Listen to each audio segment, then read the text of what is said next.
Assalamu alaikum an ka foli bɛ maliyɛn kelen kelen bɛɛ lajɛlen fɛn bɛ kan filɛ Bamada kɔnɔna la an ka foli bɛ se aw bɛɛ lajɛlen ma aw mana kɛ diɲɛ fan o fan an ka wuli ka jɔ ye ka kunnafoni yɛrɛ yɛrɛ ɲini ka di maliyɛn kelen kelen bɛɛ lajɛlen ma halisa an b'a ɲini aw fɛnɛ fɛ a ka émission in a ka partager an nimɔrɔ fɛnɛ ka kibaruya ɲuman sɔrɔ u mana kɛ diɲɛ fan o fan walasa k'u tulo fɛnɛ ka don a kuma la aw denkɛ n'a balimakɛ de don Dawuda Keyita bi an bɛna an da don transition ko la ka walawala n'an balimakɛ bɛ ɲɔgɔn kɛrɛfɛ yan nɔ an b'a fɔ ale ma ko OMT mais n bɛ foli bila yɛrɛ la a b'a présenter maliyɛn denw a bɛɛ lajɛlen ma ye OMT ɲɔgɔn kuma ma Dawuda an ɲɔgɔn kuma bi kɔni an y'i wele ka na an ka plateau sanfɛ an bɛna an da don transition kɔnɔ ko la ani Mali actualité caman bɛ yen nɔ wagati kunguru kɔnɔna la ani don kɔnɔna la caman tɛmɛra mais bi kɔni e b'an bolokɔrɔ yan nɔ j'espère que a tɛna kɛ basi ye k'a n'a bɛ dɛsɛ n'Ala sɔnna voilà ok OMT question fɔlɔ min bɛ n bolo ka tɛŋu na o de ye an bɛ don min na ko bi Choguel nali premier ministre ya la nin y'a tile 100 ani kɔ ye yali o tile 100 ni kɔfɛ ka n'a bila bi la yali Choguel ka bi la an b'a fɔ cogo di a kaɲi ou bien a maɲi i bɛ mun de sɔrɔ ka fɔ o kan donc an bɛ Ala fo toujours ka barikada k'an ka maabaw fo ka tasibila kɛ maliyɛn fɛn fɛn tanyana depuis Mali création ani bi cɛ Ala ka ɲini u bɛɛ la ka yafa k'u bɛɛ ma an minnu bɛ Ala ka dusu dɔn an ka se ka jamana in jɔ an ka t'o sira kan k'i ka ɲininkali in c'est très intéressant ni ye gouvernement de docteur Choguel Kolokɔrɔ Mayiga a tile 100 ni kɔ ye a sigilen ni bi cɛ malo ma fɔ tare a ma se an k'a fɔ n'i ye jama ye ka bɔ ka transition soutenir fan bɛɛ fɛ jugu fara nin kan o b'a yira baara bɛ kɛ cogo min na malo sago don a bɛ ka k'u sago ye mais ne bila na problème caman ɲɛna yɔrɔ dɔw fana bɛ hali bi an mago bɛ k'olu améliorer n'o ye sécurité sira ye mais alhamdulillah an bɛ Ala fo ka barikada avec docteur Choguel Kolokɔrɔ Mayiga an bɛ k'a fɔ Mali kɛra a yɛrɛ ta ye wa Mali terrain bɛ kɛ malo sago la bi an bɛ se k'o fɔ pour l'instant. donc pour l'instant tare bɛ fɔ a kan. non il faut on se dire la vérité depuis 1968 kana se bi ma Mali ma deli ka ni équipe ɲuman sɔrɔ baara taabolo ɲuman kan jɛlenya kan tilennenya kan bɛn kɔnɔ wa maliyɛn bɛɛ bɛ kɛ yɛrɛ y'a kɔnɔ ala mani minnu bɛ bɔ wɛrɛ ka baara la olu ɲɛ b'u yɛrɛ la kɔnɔ o de le plus important dans tout ça donc hali a mani mɔgɔw ala mani minnu ye parce que dɔw bɛ yen olu tɛ mɔgɔ ko ye o ta tɛ baara ye o ta tɛ Mali ko ye u b'u ta sɔrɔ mais olu yɛrɛ sɔnna baara taabolo ka ɲi olu jamana jɔ don dɛ a tɛ se ka tɛmɛ nin kan ma dala la na tɛmɛ nin kan fɛnɛ. d'accord merci OMT an bɛ teliya ni question ye joona question min bolo ka tugu la an bɛ fɛ ka ɲininkali kɛ est ce que dossier bɛ Choguel bolo pôle économique la i n'a fɔ tapo ni procureur Chérif Kone y'a fɔ cogo min na. non c'est faux ça c'est faux an tɛna an ye dɔ kɛ n'an yɛrɛ k'a fɔ an ye information sɔrɔ o ka Choguel to AMRTP directeur la o kɛra ministre de la télécommunication ye porte-parole du gouvernement au temps de IBK o kɔnɔ a tun bɛ salaire 2 recevoir a ye salaire 1 lasegin n'a y'a lasegin olu yɛrɛ y'a fɔ cogo min na mais dossier k'a kan bilen u y'u to la k'a fɔ vacances colonie na il a un problème de 300 millions c'est qu'on avait appris Choguel ye document bɔ k'a di poli ale en tant que ministre a ɲɔgɔn na kɛ maliyɛn na fɔlɔ 5 fois il a été contrôlé dans les différentes structures de contrôle au Mali ici vérificateur général l'eau clé an bɛ action de contrôle fɛn bɛ gouvernement na a bɛɛ passera par lui seul n'olu banna dossier bɛ bali ka taa pôle économique na il y a rien là-bas tout est vide u taalen contrôle la ni nin kɛra baaraw la ani directeur sen b'a la ou bien président sen b'a la ou bien comptable sen b'a la il faut aller savoir ça d'abord avant qu'il introduise dossier là c'était le jeu de ping-pong de la France appuyé par certains malhonnêtes maliens ici j'ai dit haut et fort ka don ko in kɔnɔ quoi filɛ tan ka bɔ ni jeu sugu kɔnɔ quoi ni dossier bɛ mɔgɔw ka Mali kan tapo fɔlɔ don en 97 au problème de CENI combien de milliards a été perdu ici comme temps diana ma do a kuma la mais n'a bɛ Choguel ka malien de don a kan ka taa répond mais n'a ta capta me répond faut se dire fort kuma min na M5 bɛ créé an ka mɔgɔ rappeler dɔɔni dossier kun bɛ mɔgɔ M5 kan i bɛ k'a ye vérificateur général bila justice bila o k'u bɛɛ ka dossier bɔ k'u nanɔgɔ ŋɔlɔ ka dɔ kɛlɛ tɛ kɛlɛ jɛlen ani minnu bɛ ɲɔgɔn na maa jɛlenw tun t'u ye a dɔw dɛsɛra yan u ye nkalon tigɛ a da mun ta k'a tun na ni mobili dɔ ye yan a y'u répond 3 fois jo kɛra a ta ye Choguel y'a ka dossier bɛɛ bɔ ka jira ni nɔ kun b'a la o don tuma min na i y'a tun bɛ fanga la Bube y'a soutenir e tapo kelen tun bɛ IBK kɔ tapo tun tɛ ministre de la justice tuma min na IBK bɛ bin dossier ma sɔrɔ a bolo procureur tun b'a sago la donc u y'ale san o don na donc ŋɔlɔ ka baara kɛ ni hakili ɲuman ye o y'a sɔrɔ Chérif yɛrɛ bɛ cour suprême na an tɛ ji min na n'u ye quoi u k'an bonya u ye mun kalan o de kalan ma aussi juriste en formation tuma min na o justice b'u bolo u taara di maaw kan k'u minɛ k'u juge a don bɛɛ k'u bila ka taa kasobonba la nkalon kan parce que dɔ la an bɛ ka régime dɔ sauver nkalon kan u tugura régime kan régime fɔlɔ ye coup d'état kɛ parce que a ye dɔ fara député ka mana kan constitution b'o bali donc an y'o bɛɛ kun yan logiquement ni fɛn tun bɛ sukali kan ou bien sukali n'a ɲɔgɔn wɛrɛ kan M5 na ça va être a dossier dira kɛnɛmamɔgɔw ma u k'a jansan M5 ka kɛlɛ kun ka dan sira la mais bi Mali bɛ ka avancer jamana bɛ ka jɔ prétexte wɛrɛ bɛ ka ɲini ka Faransi sago kɛ mais n'an bɛ taa mission ou bien zone dɔw bɛ yan minnu ye jamana piller k'olu sago kɛ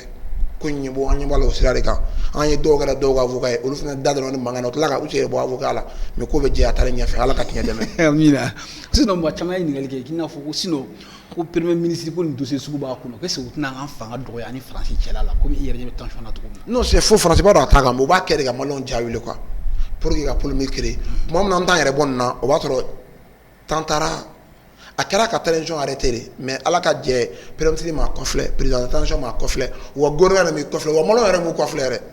u y'a bɔ maliyɛnw tɛmɛna n'u sago ye temps t'an bolo quoi an ɲɛ bɛ jamana de la gouvernement bɛ ka action kɛ bi maliyɛnw mago b'o de la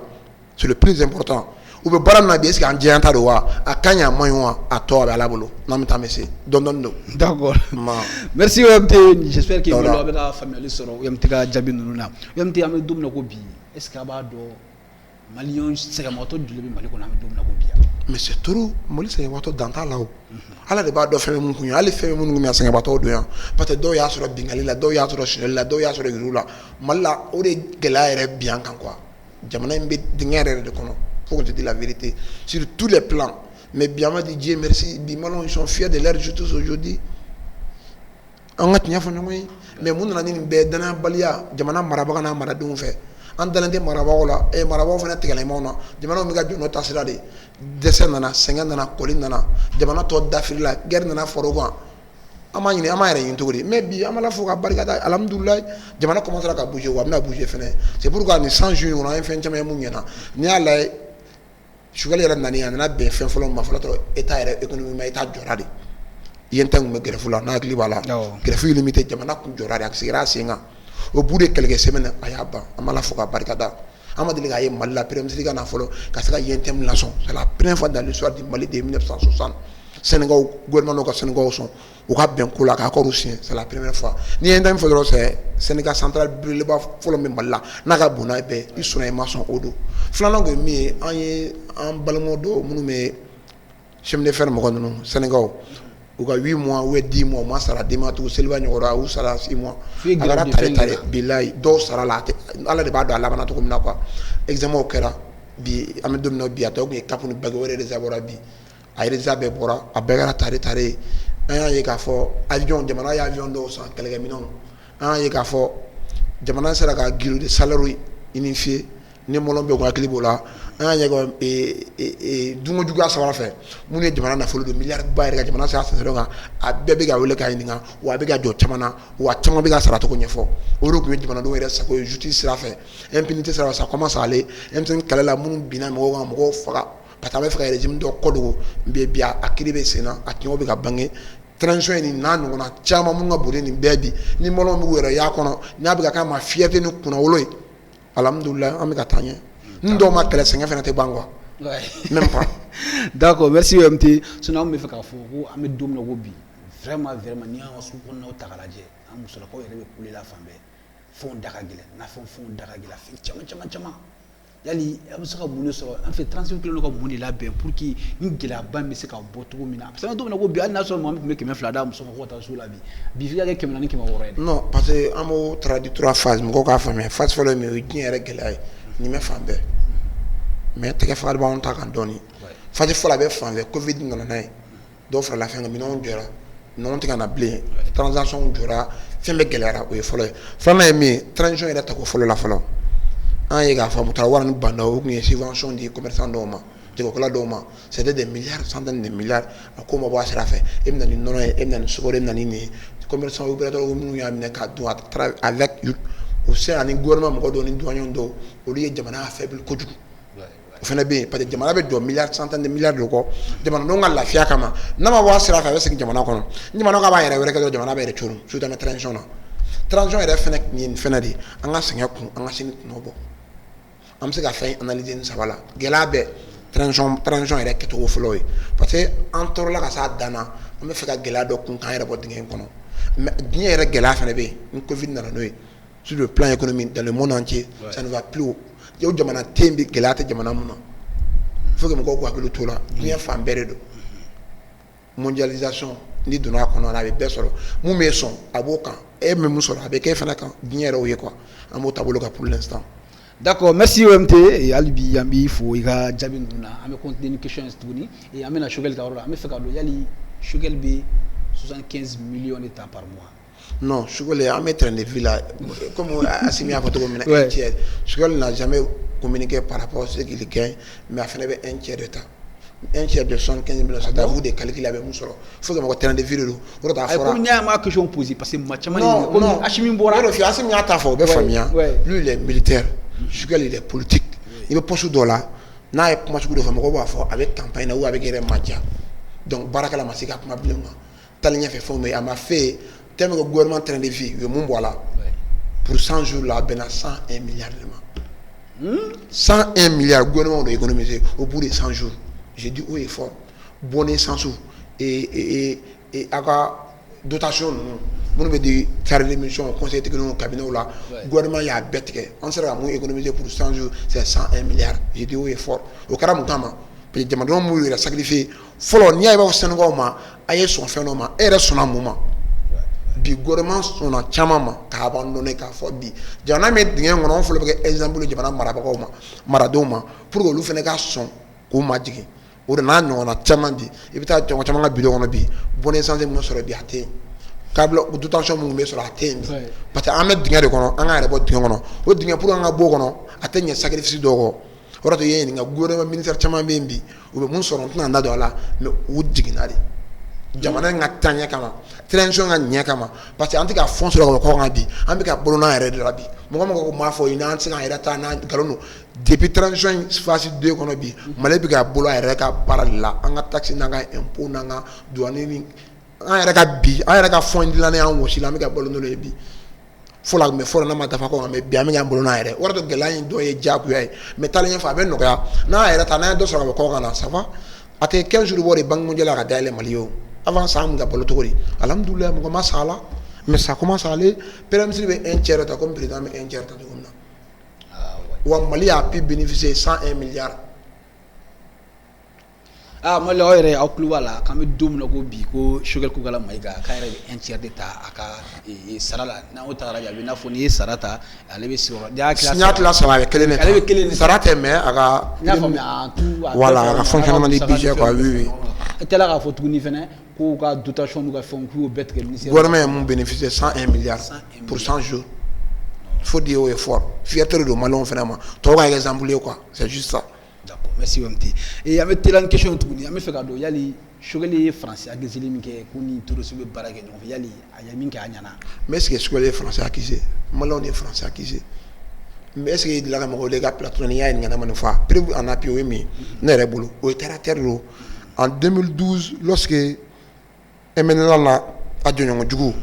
yu jamana attaqué ka dangaranga militaire la ka Kidal Gao Tomutu fo na se motima amnele oni jarusu bla la nyona uge tra Burkina Johnny ye Burkina be obla ko reçoit Blaise c'était François Hollande aller le français président n'allait mana mun français da ke peut-être il est légitime il était légal français nous formé à travers l'aide burkinabé à son temps prévu be mamuna français na kona stop là oni mali armée jara ka mo ngonu pousser ka ta fa Kidal français ko mali armée ki jogga français ou la Burkina ko lado o ma dogo o e fort ou dona kanto ou donner fena ou dona ni ka Kidal mine kan armée continue gouvernement là avec Moussa Maraga taligo avec Brissa Ngami ou armée là c'est shuka cha en kili bala français de jarisu nous labe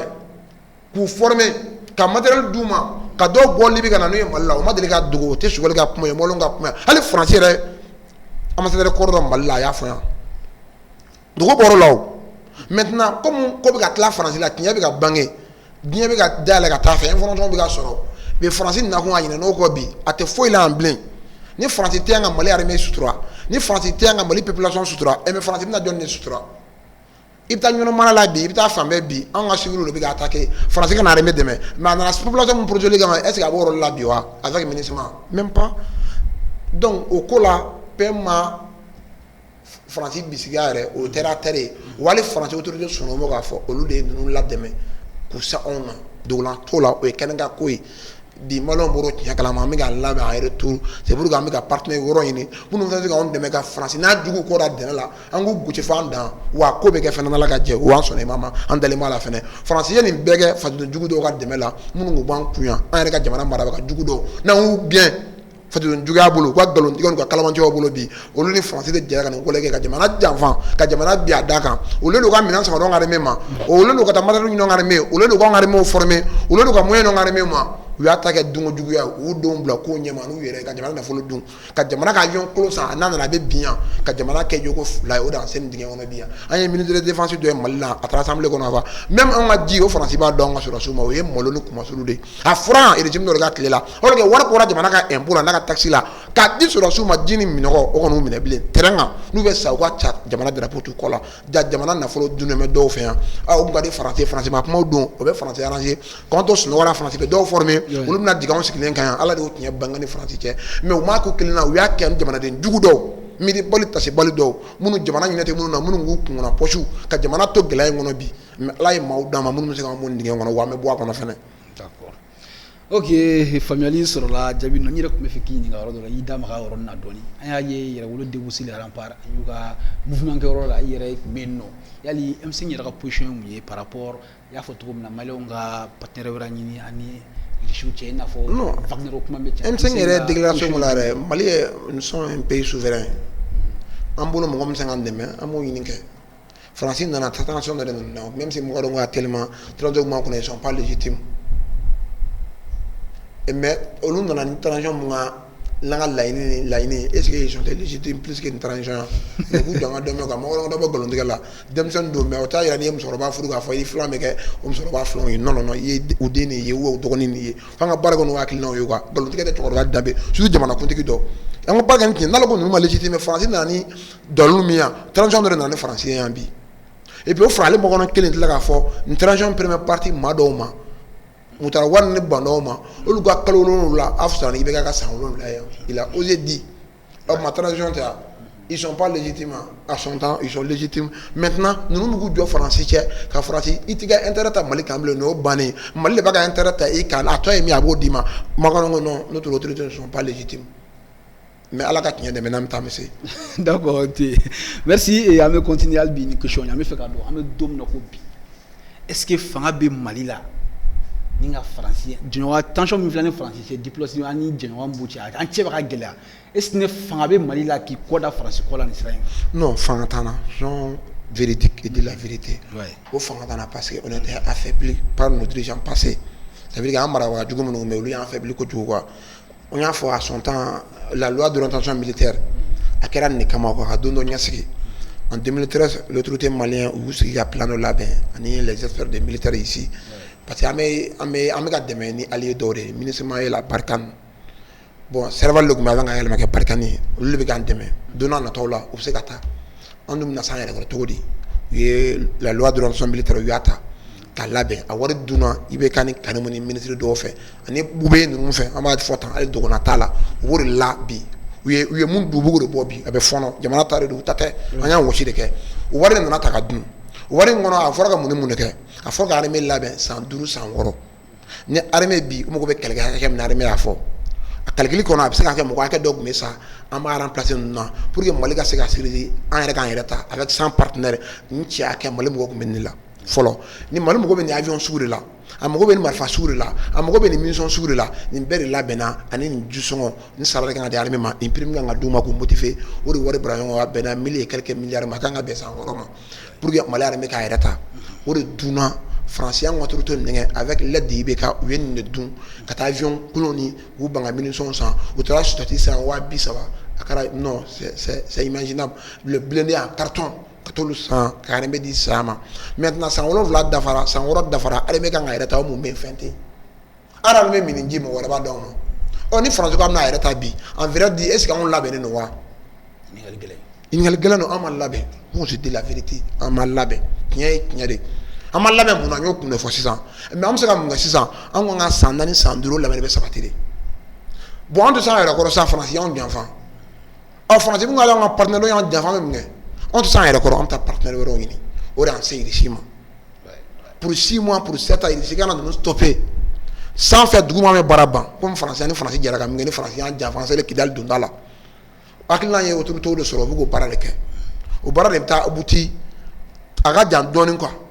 mais a bɛ taa abuti o b'a sɔrɔ an ye formation ɲuman kɛ militaire kun équipement kɛra parce que équipement ɲuman an mago b'o la équipement mana kɛ ka matériel sɔrɔ ka équipement sɔrɔ équipement commencera ka sɔrɔ an bɛ ka élection sɔrɔ an bɛ ka munition sɔrɔ an bɛ ka matériel wɛrɛw sɔrɔ au bout de quelques années seulement o y'a sɔrɔ an yɛrɛ kɔrɔ an mago tɛ partenaire la bilen Mali bɛ se k'a yɛrɛ ta partenaire bɛ taa an b'a yɛrɛ ta faransi y'an ka autorité dɔw nɛgɛ o kana kɛ an kana s'an yɛrɛ kɔrɔ fiyewu mais olu bɛ to yan mais olu bɛ to yan crise b'an kan olu t'anw dɛmɛ u t'anw appuyer sur le stop là mais en vrai de bɛ ka dɔw appuyer n'o ye MNLA ye chaque fois n'olu bɛ difficulté la France b'olu appuyer mais chaque fois n'an bɛ difficulté la France n'a rien à voir MINUSMA n'a rien à voir donc an mago bɛ transition mago bɛ maliyɛnw ka dɛmɛ la bi hali bi France bɛ ka an ka politicien dɔw san u bɛ ka faux information bila u bɛ ka page dɔw san u bɛ ka télé dɔw san u bɛ ka radio dɔw san ka na ni mankan ye jamana kɔnɔ ka jamanadenw lafunteni k'u bila transition na France k'a sago sɔrɔ o ye guerre médiatique ye France yɛrɛ ka télé so dɔ ka réseau maliyɛnw commencé ka tugu la o tulu tɛ lamɛn bilen mais u nana k'an yɛrɛ taw ye sisan politicien jugu dɔw bɛ yen minnu ye jamana in piller u bɛ ka minɛ ka don kaso la minɛli bɛ ka continuer olu ka wuli élection pour que minɛli ka jɔ minɛli tɛ jɔ aw minnu y'a don fɔlɔ a b'a yɛrɛ pɔn fɔlɔ donc jamanadenw commencé ka tiɲɛ hakiliw bɛ ka sigi a ka gɛlɛn a ma nɔgɔn dɛ Rwanda ta ɲɔgɔnna don jeunesse tɛ kɔfɛ Rwanda ye ɲɔgɔn tɛgɛ minɛ de ka politicien jugu gosi ka bɔ yen fɔlɔ ka sɔrɔ ka jamana avancer wa bi Mali mɔgɔw b'o den sugu de la bi an bɛɛ ka jɛgɛ ye kelen Mali kanu ka na an bɛɛ juguya tiɲɛ kan wa an transition fila mun na k'u bilasira u ka tilen diyagoya n'an sera k'o kɛ Mali in bɛ jɔ an bɛ k'an sago ye a tɛ kɛ Faransi sago ye politicien jugu minnu bɛ olu ka taa wo la an minnu ye jamanaden ɲumanw ye an ma fɛn dɔn an k'an tɛgɛ ɲɔgɔn ma an ka jamana in bɔ nin crise kɔnɔ Mali sɛgɛnna a ɲanina a tɔɔrɔ la m'an b'o kɔnɔ an ka bɛn sabali ka tiɲɛ fɔ ɲɔgɔn ye jamana ka avancer. Ok, merci MT Albi an bɛ continuer ni question ye et an bɛ fɛ k'a dɔn NCRFP maaw yɛrɛ ka position ye mun de ye transition prolongation ne ka dɔ fara transition janya kan. Non, en position c'est très clair, mais pas clairement. Assise nationale, on a tout le temps dit. Assise là, jamanadenw yɛrɛ ka yeta ye mun ye. M5 a toujours pensé au peuple. Pourtant, on a son temps, M5 a tout du peuple. On bɛ bɔ kɛnɛma de ka jama yira. Sokɔnɔ ko tɛ M5 kurarama. A ti digi soni dɔ kɔnɔ komi dɔw bɛ yen bi u taa hôtel dɔw kɔnɔ dɔrɔn mɔgɔ 5 mɔgɔ 7 ka taa déclaration kɛ su ni tile dɔ tɛ fara transition kan a ye délai respecté non non e 5 mɔgɔ wɛrɛ se ta ye Mali ye a bɛ se ka Mali ta otage la o kuma e dalen t'i yɛrɛ la plan d'indépendance tɛ ɲɔgɔn na bɔ kɛ bourse de travail tɛ yan salle de financement tɛ yan ONUSPOR tɛ yan palais de sport tɛ yan dala kuma tɛ bilen déclaration tɛ bilen ni mɔgɔ b'i kɛ i bɛ bɔ k'a yira don M5 fura an m'a dogo yɛrɛ wolo m'a dogo maliyɛnw tɛ k'a dogo an fa n'a mɔkɛ a sɔrɔ sarafa bu ye bɔ kɛ est ce que a deli ka taa mɔgɔ fɛ yan olu politicien de b'u dogo ka taa fɛ ɲɔgɔn ale de ko k'a san 3 fara kan anw m'a fɔ ale de y'a fɔ mais est ce que mɔgɔ bɔra k'a sɔsɔ a ye jamanadenw kuma lamɛn sa a y'u ko sago kɛ transition o de bɛ kɛ bi jamanadenw bɛ mun fɔ o de bɛ kɛ o de to assise nationale a ye diya min diya bɛ kɛ wa maliyɛnw de b'a kɛ fɛnɛ parti ta tɛ mɔgɔ ta tɛ jamanadenw ta don an b'an sigi ka kuma an ka jamana ka ɲɛta mun bɛ bɛn an yɛrɛ ma mun tɛ bɛn an ma k'a tiɲɛ fɔ ɲɔgɔn ye ka ɲɔgɔn ka ɲɔgɔn ye la ni mun t'o fɛ e ta ye ko wɛrɛ o kɛ alhamdulilayi mɔgɔ tɛ mɔgɔ bala an bɛ démocratie la mais jama de bɛ kɛ démocratie de côté pouvoir du peuple par le peuple pour le peuple le deuxième mot revient toujours au peuple i sɔnna i ma sɔn o de bɛ kɛ wa an bɛ t'o sira fɛ o de bɛ kɛ fɛnɛ an ka hakilina ye min ye jama mana mun fɔ an bolo jama y'o ka ɲɔgɔn sɔrɔ o ye assise nationale ye ni jama ko k'a dan fɛn ma transition in bɛ taa mɔgɔ wɛrɛ de bɛ na an bɛ continuer n'a ye jama sago a ye t'o fɛ an n'a ma ɲi ala ye barika don a la o de bɛ kɛ donc an ɲɛ yɛlɛla sisan. Ok, merci MT. Mais toujours transition qu'on a là, en a sisan. Supposons transition à Djaya. Est-ce que CNT mort, lui veut changer ou lui fait continuer? Non, non, on veut dépendre assez national, on veut dépendre de votre jamana. Non, aussi. Après il faut. Pour le faire jamana kan, avec dans le dugumaro, et ma fara commune wa, cercle wa, avec na région na district la national ya. An kana ti se ka jamana ti parti politique ni association ta ye quoi an kana limite a la quoi jamana ye jamanadenw de ta ye jamanadenw ye jɔn ye ba minnu bɛ duguma u yɛrɛ k'u da don parce que e yɛrɛ ko gɛlɛya bɛ ministre bɛ gɛlɛya santi yan directeur bɛ gɛlɛya santi e ni ne ani jamanadenw de duguma anw de bɛ k'a santi parce que anw de b'a tɔrɔkɔ kɛ bon an yɛrɛ kan an dala kan ka sabati sa an yɛrɛ k'a dɔn mun bɛ yen a bɛ ka k'anw de la sa bɛɛ dɔn anw de ka décision bɛ ta a tɛ cɔn ka bilen dɛ an ka cu kumabaw kan e de k'i bɛ se an ma taa mɔgɔ foyi nɔfɛ kana jamana in mara ɛ ne bɛ se an fɛla min an b'o f'i ye i bɛ se an ka mɛ se a continuer n'a ye mais e de b'a fɔ non a kan ka taa tan a taalen ta o tɔgɔ b'anw de sɔrɔ jamanadenw de ɲɛ yɛlɛla sa an b'u ka b'o kɔnɔ ka k'an yɛrɛ ta ye an sago an hakilina an miirila ta ye a bɛ ɲɛ cogo min na an ka t'o fɔ an ka segin a kungo kan a tiɲɛ n'a nkalon a ka dɔn ka bɔ ɲɔgɔn na o ka sa mani damadɔni ka t'i sigi dɔrɔn jamanaden bluffé chaque fois nin y'o bannen Assise de bɛ nin bɛɛ défini mun ka ɲi jamana ma mun ka ɲi an ka sɔrɔ ma mun ka ɲi an ka santé ma mun ka ɲi an ka fɛn fɛn ma an ka segin an ka kungo kan an ka avancer quoi o de y'a solution ye. Merci OMT Alibi an bɛ continuer ni ɲininkaliw ye ni ma fili tout récemment n'i y'a ye jɔnyako kɛlɛ dɔ kɛra wagati min na a bɛ Kayi mara kɔnɔ a bɛ i yɛrɛ ɲɛ b'a la i y'a vidéo caman ye n'i ma fili a fɛn caman bɛ réseau ni fɛnw sanfɛ est-ce que premier ministre ni président makun kan ka to nin ko in na ten. u makun tɛ u ye ministre de la justice ye image sɔrɔ la déclaration kɛra nin kan gouvernement communiqué dɔ k'a kan yɛrɛ par rapport à ça nin bɛ jamana in kɔnɔ a mɛnna même si n'an ka condition y'a a wala ka ko yɛrɛ banni quoi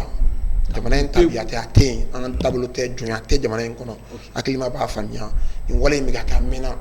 nin wale bɛ kɛ a mɛnna ni jamana marabagaw tɛ kala don ɲini ka bɛn a ma a bɛ juguya de o kɛlɛ sugu filɛ ni min da dɔ la e bɛ fɛ k'a ban ni min kɔlɔsi i laban i bɛ dɔ de fara jatigɛ ka dɔ bɔ a la peut-être sigidalamɔgɔw yɛrɛ dama de don maintenant a tɛ girin k'a ka un coup mais nin y'a tile filanin de a ko jɔra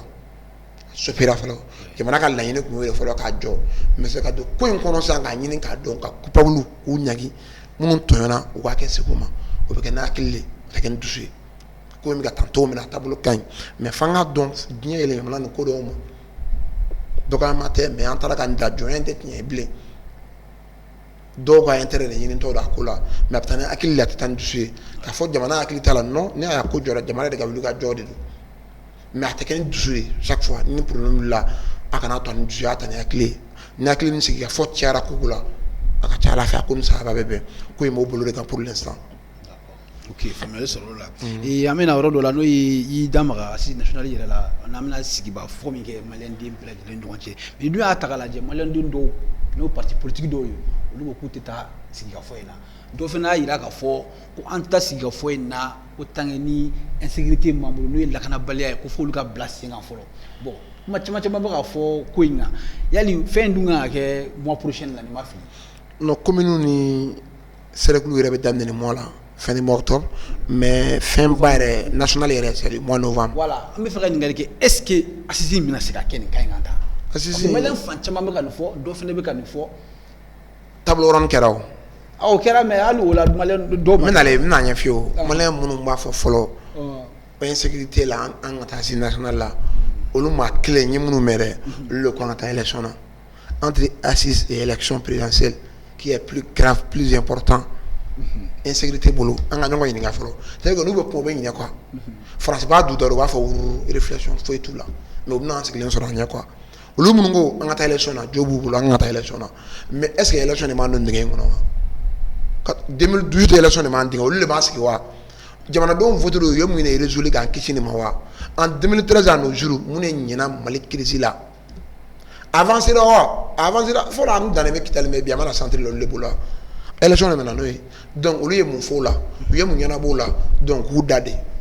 olu ka daga minnu fana ko an kana taa élection a bɛɛ y'a mɔgɔ sugu ye parce que dɔw fana bɛ olu sirannen bɛ ni 30 jours bɛ prolongé dɔ bɛ fara minɛta kan ne parce que an ka ti bɛ prolongé de quoi non n'i ma fɛn kɛ ne ma n siran non e m'a dun ne m'a dun an ma bila a kunna yɛrɛ an siranna an tɛ jɔrɔ la yɛrɛ mais minnu bilala a kunna n'u kun bɛ se kunun mais n'u b'a la sini u b'a ɲini fɛnɛ mais olu de fɛn dɔ dun olu de tɔgɔ bɛ k'a fɔ e tɔgɔ ma fɔ ne tɔgɔ ma fɔ donc ni jɛlen i bɛ taa dɔrɔn y a pas de problème transition bɛna échange de maliyɛnw bolo ko minnu kɛra ka kɔrɔ n'a man ɲi n'a ka ɲi ko différence ka bɔ ɲɔgɔn na jamanadenw k'u ta fana nafa dɔn bɛɛ ka dɔn mun ye mun ye sa bɛɛ suguya ka dɔn sa u bɛ k'a fɔ politicien est ce que tenitigiw dɔw tɛ ka minɛ wa hali ministre de la défense DFM colonel tun tɛ wa adjoint colonel tun tɛ wa kɔrɔ olu bɛɛ ma minɛ wa tenitigi caman ma minɛ wa politicien caman ma minɛ wa opérateur économique caman ma minɛ wa est ce que an bɛ se ka ko ɲɛ fankelen ko ya donc an ka bɔ kɔnɔ an kana jamana kɔ kɔnɔ Assise bɛ kɛ maliyɛnw de ye a tɛ kɛ parti politique ye a tɛ kɛ association ye n y'o de fɔ n ka kuma kɔnɔ jamanadenw de bɛna to ka kuma fɛ n'an ye Mali résumé parti damadɔni na minnu mɛnna an kan o de y'an to kɔ chaque fois n'olu ma sɔn mun ma o de tɛ kɛ o ma ɲi jamana ma anw dun sɔnna aw sɔnna fɛn fɛn ma a si ma kɛ hɛrɛ ma pendant 30 ans mun ye Mali démocratie ta otage la mun y'a bafoué mun y'a to mɔgɔw ni misara musako la démocratie ka ɲi mais minnu nana n'a ye ani munu y'a fanga exercer kan olu y'a kɛ ni galon ye olu y'a kɛ ni kɛcogo jugu ye olu y'a kɛ ni bingali ye olu y'a kɛ ni suɲɛli ye olu y'a to jamana tora kɔ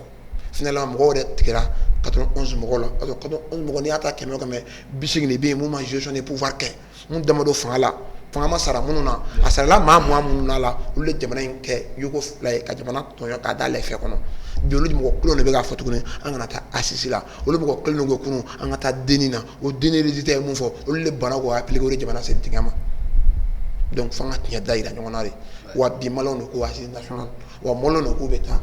parti tɛna wele maliyɛnw de bɛna wele wa maliyɛnw de bɛ lamɛn wa a bɛ kɛ to maliyɛnw de t'a la. ok UMT j'espère que malo a bɛ ka faamuyali sɔrɔ UMT ka jaabiw la n'o ye Ismaël Mamadou Traoré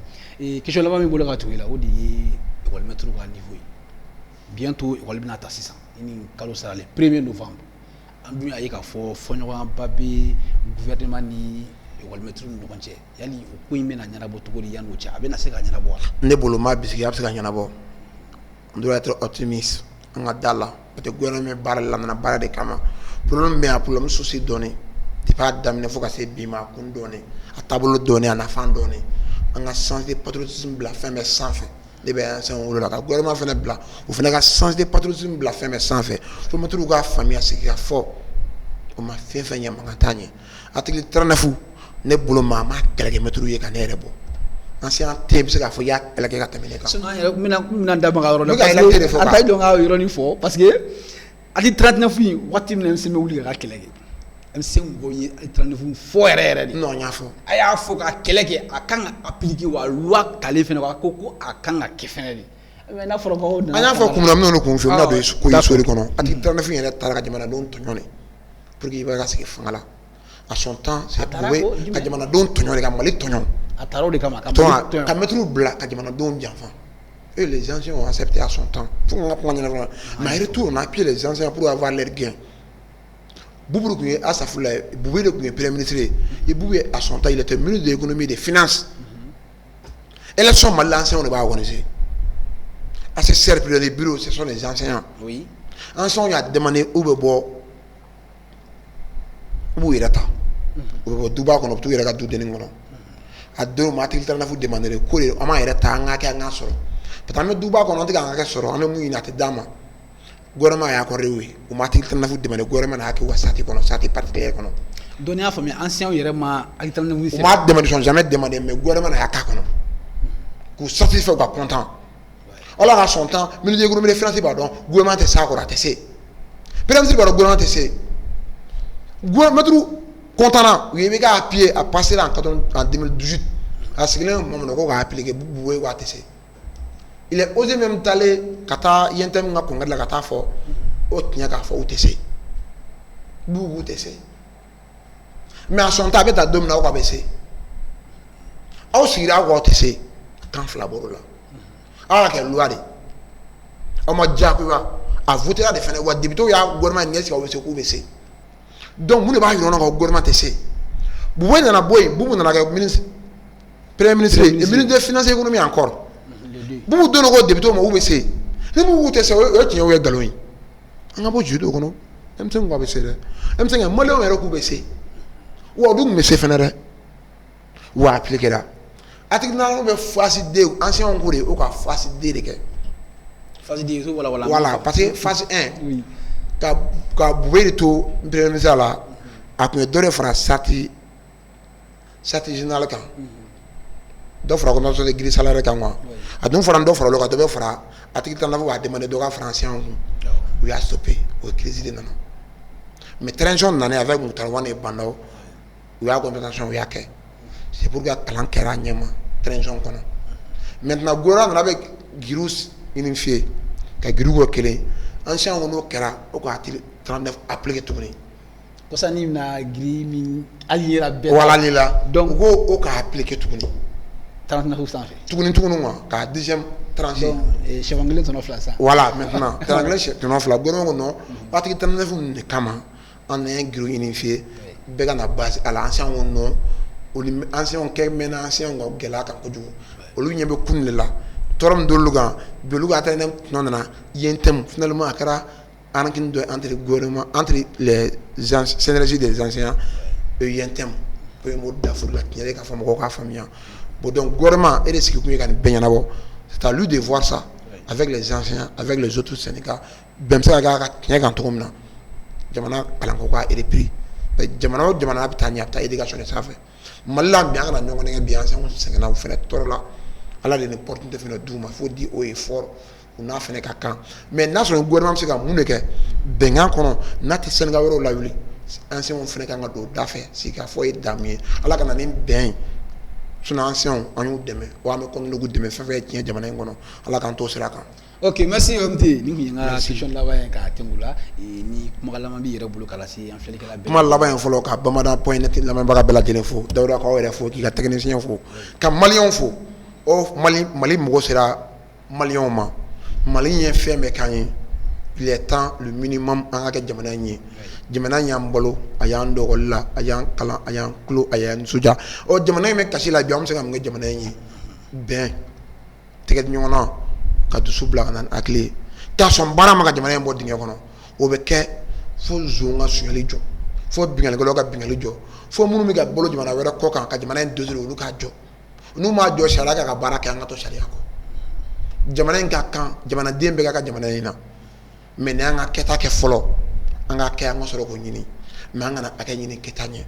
ala ka akli mo na mbema ka mo ke fotu ni buya dara aka wuli ga jon jamana kanuna ama ko ama ko shini ka M5 chana muso ndem seni magora ka bela jelen fo ka sim guita fo ka shukale fo M5 muso ko fo kenana ambaro betani jara babi aka wuli ga jon mali kanuna ko fo ka mali on fo ala ka tinya dem ala ka jamana njo vive le Mali vive la révolution. Merci Omti et Mali on nyani Omti no fait beba le do du wona no dukolete machine wuli ga jon M5 kala konna la Mali ndem bela jelen mado ambora kan dado sans transition konna la ka wala Mali ndem kilin bela jeli j'espère que Mali wa fene family soro anga ki wara nduna an rabo fuka wal ma jo aka kuno la o dinga na balma kere do dawda kita assalamu alaikum akambe.